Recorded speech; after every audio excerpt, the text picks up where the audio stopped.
Welcome to the Happiness Squad podcast, where we share tips and strategies to make flourishing your competitive edge. Today, we are honored to have Professor Bob Quinn, a distinguished professor from the University of Michigan's Ross School of Business and a co-founder of the Center for Positive Organization Scholarship. With over 18 books, including the influential Deep Change and the Positive Organization, Bob has reshaped our understanding of leadership, organization change, and flourishing at work. In today's episode, Bob shares his profound insights on achieving true happiness through pursuing one's highest purpose, the distinction between incremental and deep change, and the crucial role leaders need to play in fostering well-being at work. Bob also shares his own journey of personal transformation from his young years as a missionary and the dark nights that resulted in him pursuing, or should I say creating, the field of change management, which was practically non-existent at that time. Get ready to be inspired by Bob's vision of a world where work can be a source of fulfillment and growth, where leading change means embracing risk, learning, faith, and courage. This conversation, dear friends, was more than just an exploration of concepts. It offers a roadmap for personal and organizational transformation filled with actionable and specific tools that you can deploy right away to truly create an environment of flourishing at work for yourself and for the organizations you lead. Hi, Bob. It is so amazing to have you with us to share your insights from your lifetime of work on flourishing and change. Thank you for joining us. It's a pleasure to be with you, my friend. There's so many different definitions, of happiness and flourishing and thriving and well-being. People throw around all these different words. I just want to start with a very personal definition for you, right? What does happiness mean to you? And over your years, how has that actually changed? I think in the conventional language, for most people, happiness is pleasure. It's the absence of pain. It's being joyful. I think the definition's fine, but it seems to me that there's a much more meaningful definition of well-being, and that is I'm in the state of pursuing my highest purpose. If I have a highest purpose and I'm having a good day, I pursue my purpose. If I'm having a bad day, I pursue my purpose. And if I pursue my purpose on a bad day, the bad day becomes a good day. Now, what that definition does is it takes us from helplessness, that is, happiness is an accident. If everybody's treating you well on a given day, then you're happy. The boss is not yelling at you, you're happy. It's quite a different thing to have that come from the inside out. And I think that's what purpose does for us. It allows us to become internally rather than externally driven, and it changes the very meaning of happiness, of success, of all those kinds of words. Yeah, I love that, right? Purpose and meaning has shown up in every wisdom tradition forever, right? It's in the Stoics philosophy, but even way beyond. There is this notion in Hinduism and Yoga Sutras around Swadharma, which is what's your reason, right? What is your purpose? What are you pursuing? And Nietzsche talked about those who have a why can survive anyhow, right? I love this notion of when you are tuned in, a happy life is a meaningful life. If you want to cultivate happiness as a state, pursue meaning, not just on your good days, but even on bad days. Because the pursuit of that makes that bad day, has the potential to make that bad day at least a meaningful day, if not a happier day, right?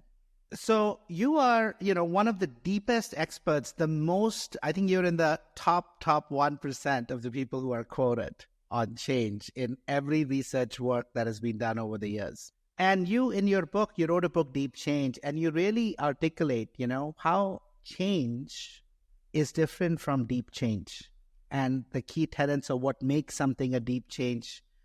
Share that insight, because I found it so powerful, that distinction. Most of the time, we're engaged in incremental changes. Something disrupts us. That means we have a problem. We enter the state of problem solving. We use the logical mind to return to equilibrium. And we do that all the time. Incremental change would be I'm in third grade or whatever grade, and they teach me that 2 plus 2 is 4. The next day they teach me that 3 plus 3 is 6. That's an incremental step forward. If I understand 2 plus 2, then 3 plus 3 makes, it's a logical next step. I've learned something. If the teacher says, how much is 3 times 3? Well, I'm in big trouble because that's an entirely different paradigm. I don't understand multiplication as opposed to addition. In our lives, we develop theories of who we are, of what the world is and how it reacts. It's a very hierarchical theory. It's very ego-driven. We have a name for it. We call it exchange theory or transactional theory. And one of the first assumptions is risk management. In fact, we have a scientific concept called the conservation bias. Mm-hmm. And what that means is if you say something that disrupts my belief system, I work very, very hard to defend my belief system. That is, you and I have a bias towards past equilibrium. Yes. And preserving it. So that means everybody on the planet has that tendency. So to have a purpose is to see something in the future and to go after it and not know how to get there. You get there through learning by experience. So you hold your purpose, you take action, you reflect, you fail or you succeed, you assess the difference, you institute another experiment, and you go forward learning by experience. None of us want to do that. We want to be in control. We want predictability. We want to minimize risk. Now, another basic way to say this is everybody understands that knowledge comes from learning. So learning is the parent of knowledge. Knowledge hates its parent, right? It doesn't want, once we know something, we don't want to learn if we have enough to get by. We can satisfy. Transformational learning is being engaged in learning from experience, pursuing a purpose, or fending off a crisis. And because of it, having a dramatic set of insights around the things you're wrestling with. It is a new perspective, a new way to see the world. When that happens to you, you feel an enlargement of consciousness. You feel an increase in positivity. You feel that you have capacity you didn't have just a few minutes before. That is, there's an instantaneous shift where you stop living in fear, where we all live all the time, and you start to live in confidence. I see this thing, I can learn my way into this thing, and you enter a new life state. When I talk about that, people listen to me from the fixed worldview, and they say, no, it's not. This is not about the fixed worldview. This is about the fact that we live in continuous change. We are constantly dying, if you will, because we deny the fact that we need to make deep change. When we do make deep change, our contributions in the world go up dramatically. So we're talking about a kind of change that happens to us, but that we usually deny and that we don't understand very well at all. Yeah, it's beautiful. And I love this quote from you that I'm going to read. I think it says, the land of excellence is safeguarded from unworthy intruders. At the gate stand 2 fearsome sentries, risk and learning. The keys to entrance are faith and courage. That really spoke to me, right? We are risk averse and we only learn, right? In fact, there's so much of confirming bias even when we do learn, want to try and learn. And so I think this notion of faith, bigger purpose, and courage, right? Courage, we are going to feel out of control when we try to make shifts away from the land of what we know, the land unknown. And to be able to walk that is how we get to where we need to go, right? Yeah. In 2020, year 2000, Kim Cameron and Jane Dutton and I launched a new field of study called Positive Organization Scholarship. It was about the same time that positive psychology was launched. And the basic argument we made was social science is very good at telling us about the middle of the curve, what's normal. It's very weak at telling us about the right side of the curve, that is, what is excellence. And we said we have to begin to ask the question, what does individuals, groups, and organizations look like at their very best?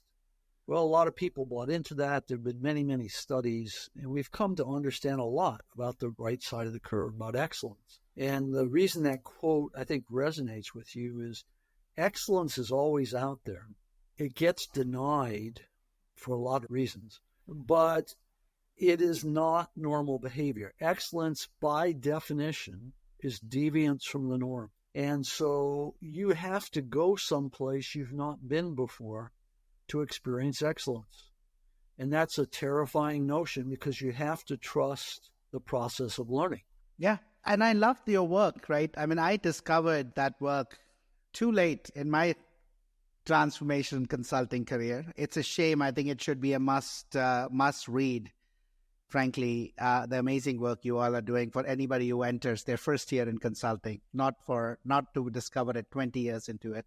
And I actually think, as much as I think positive psychology is talked about, right, and how many people quote positive psychology, I think the work that you and Jane and Kim have been leading is actually more powerful and more needed because, individual change without organizational change is just not possible. Right? Is just not possible. And in fact, that's part of the reason why many well-being interventions today fail. They all focus on the individual. But unless we actually change the organization and move it towards the positive deviance of excellence, in pursuit of that excellence, everybody is going to try and get us to the base, right? Get to the average. So talk to us a little bit. You had shared when we last chatted, Bob, your own personal story of how you got to kind of fall into this field and then really dedicated your life to this, your own personal story. So share a little bit of that, your own experience of transformation and deep change, and how that inspired you to pursue this work, your life's work. Well, early in my life, I was 19, I was a missionary.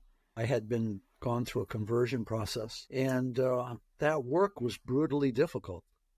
And I went through several dark nights of the soul. The first one involved committing to the work, buying the purpose, to the point that I was willing to endure the pain of doing the work. That was a big decision, and it came out of a dark night of the soul. Another dark night of the soul came around the process of learning, and I ended up getting a notebook and every night assessing every interaction I had that day and asking, was that effective or ineffective? Why? And what should I do differently? And then from those notes, squeezing out a set of action principles and then formulating a strategy for the next day to interact more effectively. And doing that day after day after day after day, what happened is I became deeply attuned to human interaction and what it is that differentiated effective communication from normal communication.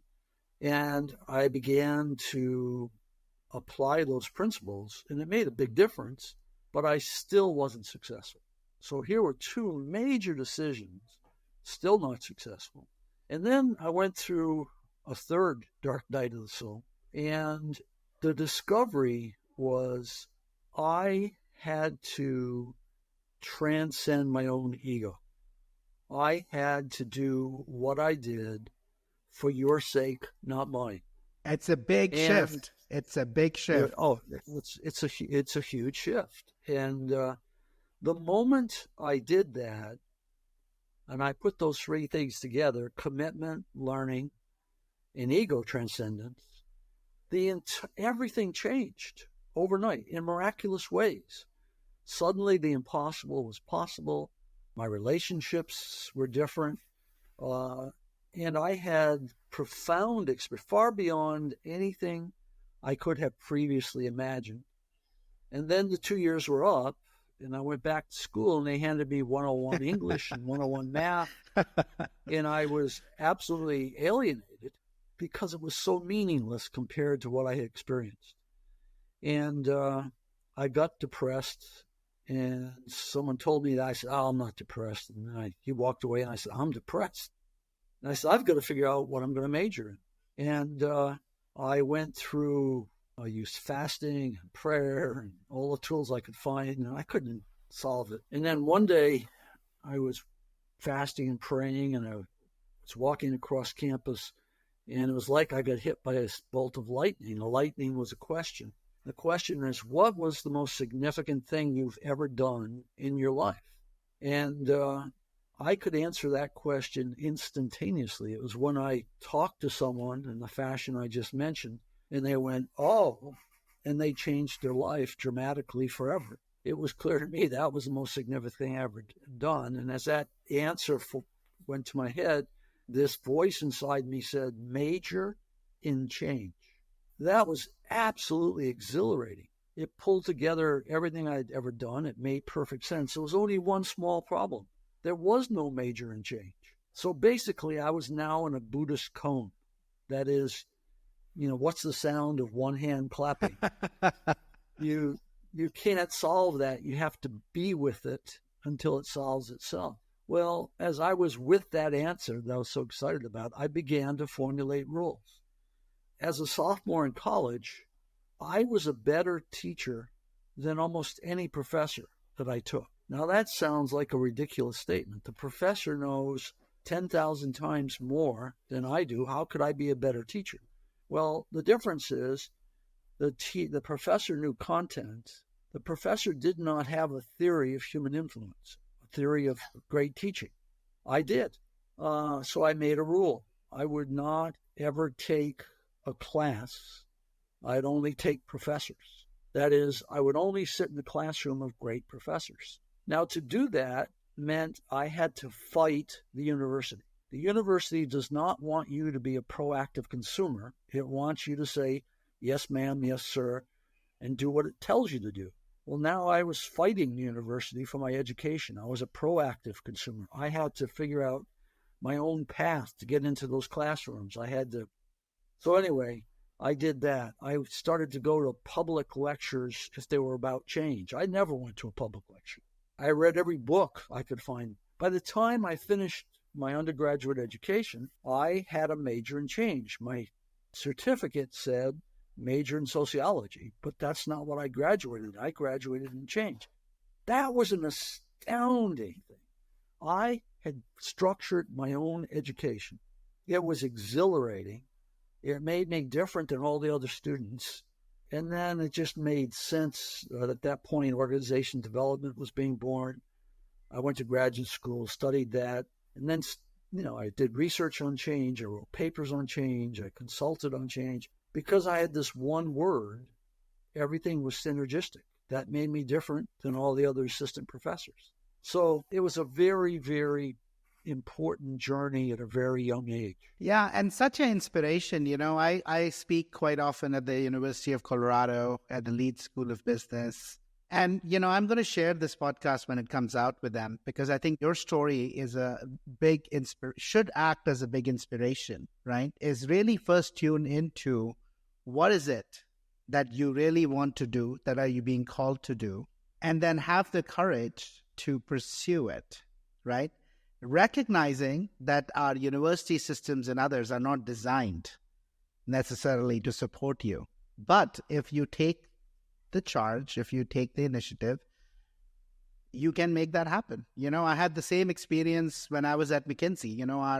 Our programs, at many of the consulting firms, it's the same. You grow up, you become a partner in a particular field, either in a sector or in a function. And then, as a partner, you grow that practice, or you use that expertise to drive more impact, and through that, more sales and more success for yourself and for others who work with you.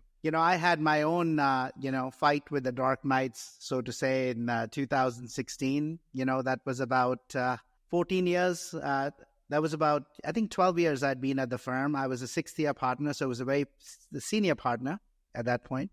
And, when I found my calling to really dedicate my life to helping individuals and organizations integrate, not research more, but practice more, integrate what we knew could help people flourish into their lives and completely change, and the firm wasn't designed for that. But yes, it took a couple of years of fighting. But then as I became more and more successful, because I had the courage to carve my own path, I got all the blessings from the firm to go do that. Till one day I outgrew the firm and decided to start Happiness Squad.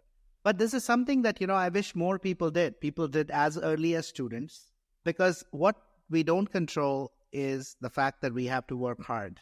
But we can at least work hard climbing our mountain versus some other mountain that we reach at the top in our late 30s, 40s and realize, oh my God, wrong mountain. Let me start over again. But listen, I am really, really excited about this because we are at a very interesting point in time. The post-COVID world is very different than the pre-COVID world because it forced the whole world to stop, right? And that in that stopping, naturally, people became introspective because there wasn't a lot of things out there to distract ourselves or to keep ourselves busy. And people started looking for meaning, and people started asking questions around, how are things going? And not liking the answer, the field of flourishing, well-being, all of a sudden, lots of momentum, lots of movement towards that started happening. But with that is also coming a lot of disillusionment, right? Spends have gone up, outcomes haven't. There are lots of things happening. And as you know, Bob, at the heart of what we are trying to do with Happiness Squad is really to drive that change. And I truly believe the nature of that change, where we don't do flourishing outside of work, but we change the work, so flourishing is an outcome, is a type of change that is really deep change. It requires taking risks because, leaders can force their people to work all night, all day, use control, command to get productivity, or lead differently, around some of the practices that we are creating. And you've been at the intersection of both these fields, flourishing through all of your positive organization scholarship work and change. And what advice would you have to these change makers? All of these people who are doing well-being, chief happiness officers, chief well-being officers, or other individual practitioners, HR leaders who really want to make well-being integrated into the workplace. What advice would you have for them? What are some steps you might suggest they take? That's a huge question, but a very good question. And the basic problem is that from the time we're at our mother's knee, and she says, because I told you so, we learn a theory of social life. And that theory we can call conventional theory or transactional theory. And it's about hierarchy. It's about power. It's about obtaining power. It's about survival. It's ego-driven. It's self-interested. In fact, if you say to the economists, what are the first three assumptions of economics? The answer is people are self-interested, rational actors. Resources are scarce. Conflict is natural. Now, they make those negative assumptions because they do thousands of studies. That's what they find. That's the real world. If you talk to, starting in 2000, Kim Cameron and I circled the globe many times talking to audiences about social excellence and positive organizing and positive leadership. We would be with a group of executives for a week. They would sit on the edge of their seats. They loved every word we said. On Friday morning, I would say, what are you going to go home and do differently? And instead of doing this or this, they did this, right? They had a look of terror. And it took 3 years to figure out, why is this consistently happening? Yeah, why are they terrified?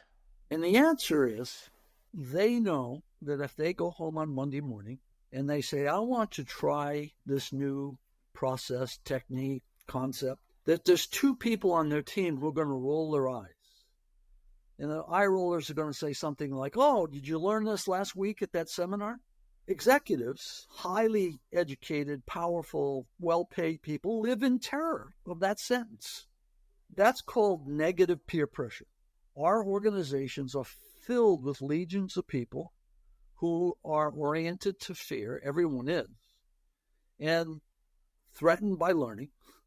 And when you suggest, let's do something differently, they're going to manage you. The culture is going to punish you. That's why behavior regresses to the mean. That's why organizational change is so difficult. That's why most of the time change efforts fail. And so I get trapped in my own fears, and I don't even, if you just think about the eye rollers, I'm a team leader. I have 100 ideas this week about how to improve the team. But every time I have to stop and think, now, if I introduce this idea, what are the eye rollers going to say? Now, just stop for just 1 second and think about that story and what it implies. Who's running the company? It's not the team leaders, it's the eye rollers. And so everything gets nailed to the status quo. And so if you're going to lead change, you're going to have to leave the middle of the curve. You're not going to do that. In fact, I've interviewed hundreds of executives about this. I said, why is it that executives are managers and not leaders? Why don't they lead change? And they say, well, if I'm being asked to lead this change, I don't have all the skills I need, and if I fail, I will be punished. So the first answer is fear. The second answer, I haven't seen my kids for a week. I am exhausted, right? Where do I get one more moment of time? Number 3, I know the change they're asking me to make is going to do positive harm to my direct reports or my suppliers or my customer, and they won't listen. I feel full of shame. Number 4, in order for me to bring about this change, I have to deal with people beyond my silo. Those are my peers. I don't have any authority over them. They think this is a tournament. What do I do about that? I have no power. Number 5, I have a boss. My boss says he or she wants me to lead change. And then they behave so I can't lead change, and I can't talk about it. Number 6, culture. The culture is a living system that punishes deviance from the norm. It punishes negative deviance, and it punishes positive deviance. So I feel fear. I feel shame. I feel exhaustion. I feel conflict. Down the list, right? I can't say in a public setting, I'm full of fear. I can't say that in an organization. I can't say I'm ashamed. I can't say my boss is a hypocrite. In other words, I can't tell the truth, and I live in fear. Now, when I feed those back to executives, the room goes deadly still. You can hear a pin drop. They all know that that's true. That's the world they live in. So we have people who know for sure, because they've got 20 years of experience, that they're going to be punished if they ever lead. So why would anyone ever lead? Now, the only answer to that question is, I care more about a purpose than I do about my ego. It is only then that I will endure the pain of leadership, which means the pain of learning. And, I'm going on too long, but let me just summarize with one quick story. I'm at a major company. There's a wonderful woman from South America, a very gentle woman. She says, we have 1,600 executives. I said, that's a lot of executives. She said, when I meet them, they fall into 3 groups. The first group's very tiny. It's made up of leaders. I know they're leaders because when I meet them, I want to be like them. The second group's huge. It's made up of managers. They intellectually understand leadership. They can talk the talk of leadership. They just don't do it. The last group's very tiny. It's made up of technicians. They may never understand leadership. When she said that, it blew me away because for 45 years I've been going into organizations. I've seen that for 45 years. I was never smart enough to articulate it.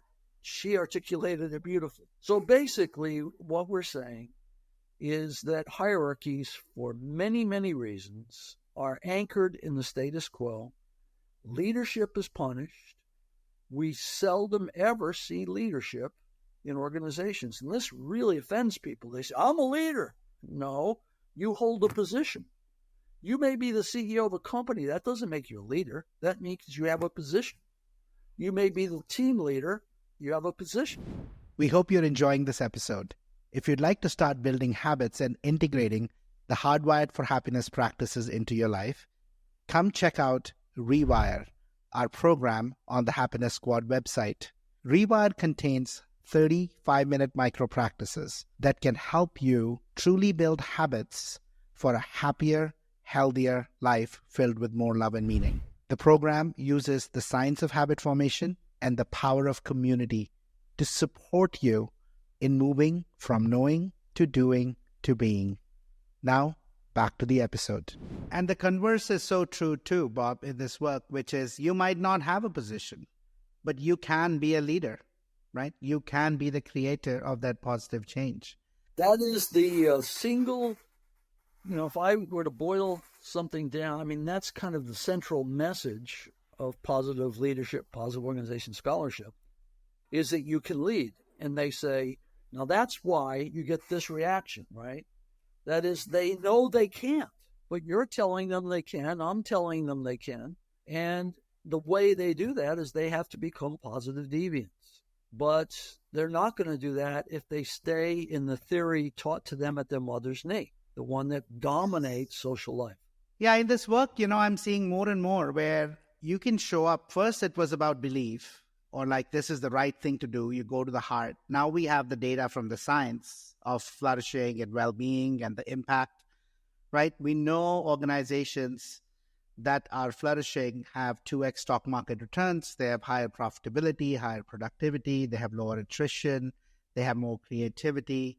We know these are causations, not correlations, right? But to your point, unless we actually get to the heart, to the fear, to the emotional state that keeps people stuck, we're not going to make the change that is so needed. That leads to the next problem. And the next problem is you and I, again, are trained from the time we could talk to engage in rational persuasion. Basically, the lowest level of consciousness and influence is logic. And yet we live in the world of logic. We absolutely engage the expert role. And that's how we approach each other in organizations. We attempt to persuade each other. When that fails, one of us goes to political power and we impose our will in some way on the situation. So basically you have rational persuasion and then coercion. Rational persuasion, coercion. All of that revolves around that theory we talked about, that transactional theory, which embraces the notion of authority. The alternative path goes from authority to inspiration. If people are afraid, if they have a belief system that leads to the status quo, you're basically in the process of trying to convert them. That means bringing them to a new worldview. That's like a religious change. It's a deep change. It's a deep change in your belief system. Exactly right. And executives don't know how to do that. There's one CEO, I just love this. He says to his executives, I do not want you to hold your people accountable. I want you to have your people hold themselves accountable. Now that sounds cute, that sounds funny, it's interesting, but it's really unfair. It's unfair because the people he's talking to, his direct reports, have no idea how to do what he's asking. How do I get my people to hold themselves accountable? That means I'm not controlling them like widgets. I'm inspiring them as human beings. I don't know how to inspire anybody. I did not take Inspiration 101 in my MBA program, right? We're talking about something that's outside their conventional paradigm. And as change agents, we see the same thing. The consulting firm you worked with, 90% of what was done was gather information, make rational arguments why they should engage this strategy as opposed to that strategy. They take the consulting report, they pay $1 million, and they throw it in the garbage can. They repeat that process over and over again because the consulting firms don't know how to inspire people to change. It's just a problem that's ubiquitous. It's everywhere on the planet. And so I'll just stop there. Yeah, no, I think so. Yes, and, the work that I was inspired, that I did learn, and what I would say is we know how to, but again, many people, many projects don't have the courage to deploy the toolkit. So, this 4-part behavior model, in all the work that I led, Bob, once I learned it, we integrated it into every program, and that's how transformations, flip the order of transformational success, right? So the 4-part model was and they literally hit on all the different elements you just talked about. The first one was you had to explain the why. People needed to understand why status quo was not an option, and why change and why moving forward under uncertainty, as scary it was the only choice, right? So you had to explain the why. Because to your point, without it, people will go back to what they've always done because that's what's felt safe, right? There is no learning possible. The second was that they needed to know how. You want them to do something different, you need to teach them because it's not taught, right? You have to teach them and you have to let them experiment and create an environment where it's okay to fail because nobody will get it the first time. You will make mistakes. How do we create fail to safe experiments? Number 3 was if you wanted people to change, you needed to either create financial or other incentives, carrots and sticks. You needed to clearly articulate, and measure it. Because to your point, unless we recognize and rewarded and celebrated the change makers, eye rollers win. And the fourth, which was we found to be one of the most important factors and least actually implemented, was as a leader, you want others to change, be the change. Role model. Because if I tell you, hold your people accountable, but then I'm holding you accountable to hold your people right? Let your people hold themselves accountable, but then I'm holding you accountable to let your people hold themselves accountable. I'm not exactly role modeling what I'm asking you to do, right? So when we found these 4 things in place, magically, we actually were able to move mountains. But if it didn't, 1, 2, most of the time people did the first and the second. They got the report, said, here's the reason why we need to do it. And then they did some training, but they didn't address the other 2. And oftentimes, you get this rise and then you get fall because, as you said, the status quo, like our systems are designed to go back to the base, the normal, not positive or negative deviant, right? They don't stick around. Yeah, I think that it's a matter of semantics, but I really think that the first step is the 4th step. If we're speaking from the point of view of leadership, as a leader, yes, I've got to make that change first. What is the change? Well, I have to know what the why is. Most people I encounter organizations cannot even conceive of an authentic purpose. Every company has a purpose now on their website, but it's a PR statement. It has nothing to do with reality. The notion of having a purpose that's the arbiter of every decision, therefore an anchor of integrity, of collective integrity, is incomprehensible to people. In a world of transactions and survival that's amoral, the notion of a purpose that integrates everything is just not imaginable. But when you look at those companies you were talking about that are flourishing, they in fact have taken that step. If you boil that down to individual leadership, the reason I take on the culture is I've clarified my own why. And I'm stepping into my own commitment and learning process. And now I'm inviting you into it with integrity. And with integrity, I'm inviting you, I'm helping you explore your why. I'm making it safe for you to fail, to speak up, while I am simultaneously challenging you. One of the most interesting things about the research pattern is that the great leaders are high on task. They are not soft. They're very focused. And they're high on people. So they are showing people the why and the how. They're making it possible for people to learn by failing. In fact, if we look at the transformational leadership literature, there are 4 factors that hold across the world. Number 1 is idealized influence. Basically, I am transcending ego. I'm leading in a selfless way. I'm your servant. Number 2, individualized consideration. I know who you are, and you know that I know who you are. You're a human being. You're not a widget that I'm manipulating. 3, inspirational motivation. I'm connecting you to a better future. I see potential in you don't see in yourself. And I'm linking you to that. Number 4, intellectual stimulation is a poor label. But basically, I'm extremely challenging.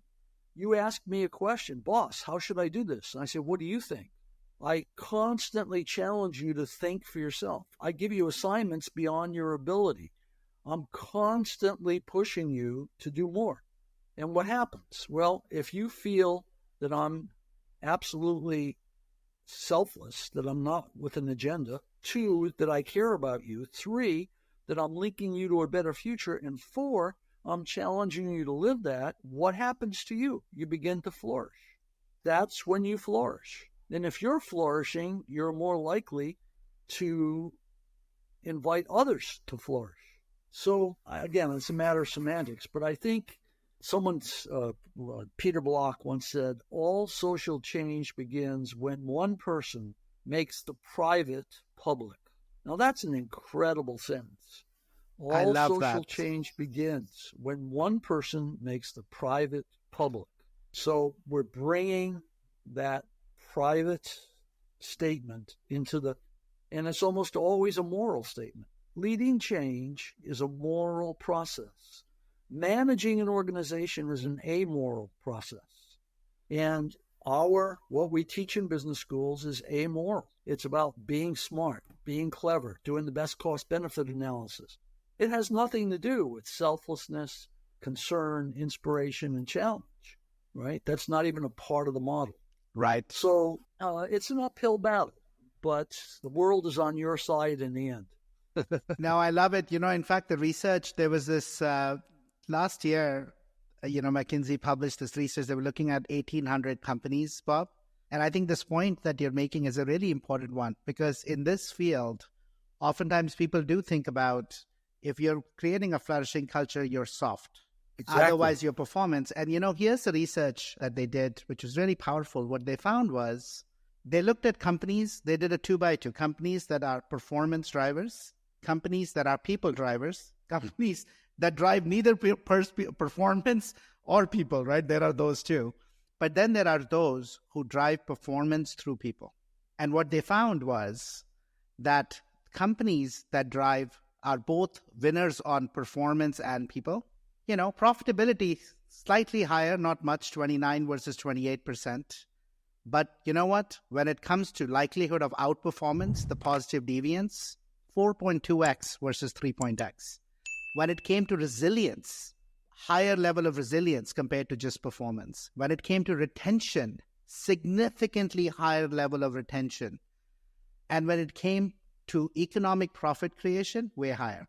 So, I think what you are inviting folks to think about is to not think about these as polarities. Like, it doesn't have to be that way, right? There is a way to drive performance through people, but it needs courage. You need to show up differently. Well, I think it goes back to your word. I think you uttered a very important word in your initial statements when you said integration. Yeah. The logical mind differentiates hot and cold, tall and short. When someone walks in a room and they're different, whether race, gender, age, the logical mind differentiates, no matter what the policies of the company say. We used to talk about diversity. We now talk about diversity and inclusion. That was an interesting step. I can hire someone in a group that's considered minority group. Let's say it's a woman. I bring her in, and then I treat her as I've been socialized for 3,000 years to treat a woman. What I've done is made the company worse. I've got an angry woman, right? She may or may not be able to express it, but she's angry. I have more conflict. If, on the other hand, I bring her in and I treat her with respect and dignity, and I listen to her and I make it safe for her to say what she feels, I now have a diverse opinion on the table, a diverse idea. In those teams you're describing, everybody is safe saying everything they feel. In the average meeting, in the average corporation in the world, the meeting looks like this. Everybody's sitting there like this. Why are their arms crossed? Yeah. Because underneath the table, there's a herd of elephants. And the manager is terrified of those elephants. He doesn't know how to resolve conflict. And so everybody's got their arms crossed because no one trusts anybody. In a great team, that leader reaches under the table, pulls up every elephant, sticks it in the middle of the table, and we talk about it until we resolve it. And when I have a leader and a team where all the elephants are gone and the arms are unfolded, now I have a magical outcome. Your brain and my brain and the brain next to me are all wired. Instead of having 5 different minds at the table, I have one mind at the table. 5 brains working on one thing versus 5 individual brains in conflict. Yes. That's what those great companies look like. All the characteristics you just described, they stay because of that. They perform because of that. They take on hard tasks because of that. And the conventional, ego-driven mind, as taught by the theories of management in the world, cannot comprehend it, right? It's simply not accessible to ego-driven theory. So that's why in 1977, Abraham Zalesnik wrote an article in Harvard Business Review called The Twice-Born Leader. It became the most controversial article in the history of the review. People were furious. His basic argument was, until you're twice born. Now, twice born meant usually a crisis of some sort in your life. Maybe you got transferred to Mexico and you don't know Spanish. That's a crisis. Maybe someone dies. There's all kinds of traumas. But in that process, the ego dies. You become vulnerable, the ego dies, and you discover that you still exist. And at that point, you become capable of leading. Now, there were hundreds of letters saying this is trash. They were really angry. Today, 50 years later, we have all kinds of literatures that say, the post-traumatic growth literature is an excellent example. He was absolutely right. Now, once you've been through that rebirth once, the key is not going a second time through crisis, but by choice. And there are tools to help you and I to stay connected to emotional reality and material reality and expanded consciousness, to be in the state of learning and creation. But economic theory and management theory will not get you there, right? Yes. Because they are all based on ego. So this has been an amazing conversation, Bob. I want to end with you saying a little bit about the latest project that you're working on, and maybe even use this platform as an invitation to get some stories that you're looking for. So talk a little bit about your current project, please, and then we'll end with that. I'm working on a book trying to put together all the other work that I've done in my life. So pulling on the 18 books and the many papers, research projects, and hundreds of consulting efforts, I'm trying to put all that together into a statement that makes sense. And the title is The Transformational Moment. And each chapter takes a piece of that. But at the end of each chapter, I'm asking a person to reflect on the chapter, not intellectually, which would be the normal thing, but for them to find some word, sentence, phrase, or paragraph in that chapter that helps them think about their own dark night of the soul, their own transformation, and to share that very vulnerable, intimate transformation. And to close their reflection by reflecting on the other such events, and to share with us their insights about their own personal journey. The reason for that reflection is to help the reader do that reflection as well. So the purpose of the book is to get people past their blind spots, past their cataracts, and to see reality as it really is. Because reality involves the material world and economic theory. It also involves that which does not yet exist but is coming into being. And that is also real. And in order to facilitate that, we have to be able to see beyond conventional theory.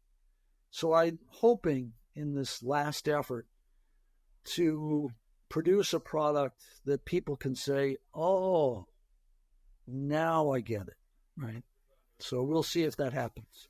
Well, thank you. I can't wait to read it. I hope you're able to get lots of stories the transformational moment. Thank you, Bob, for just such amazing wisdom and for your lifetime, frankly, of just unbelievable work that you've been doing, and your other colleagues, Jane and Monica and Kim and the rest of the staff and faculty at Michigan Ross and Positive Organization Scholarship Group. I'm really blessed to know you and to benefit from all the amazing research you all have done. So thank you, and thank you for spending time. What you're doing is deeply important, my friend. Thank you. Thank you. That wraps up another episode of the Happiness Squad podcast. We hope you found the insights actionable to enhance your journey towards happiness and fill your life with more joy, health, love, and meaning. Please consider leaving us a review and share the podcast with anyone in your professional or personal life who you feel will benefit from some of these very insights. It's a really simple way to extend support and spread positivity. Take care, and remember, happiness is a choice that's available to you moment to moment in the here and now. Take care and see you next week.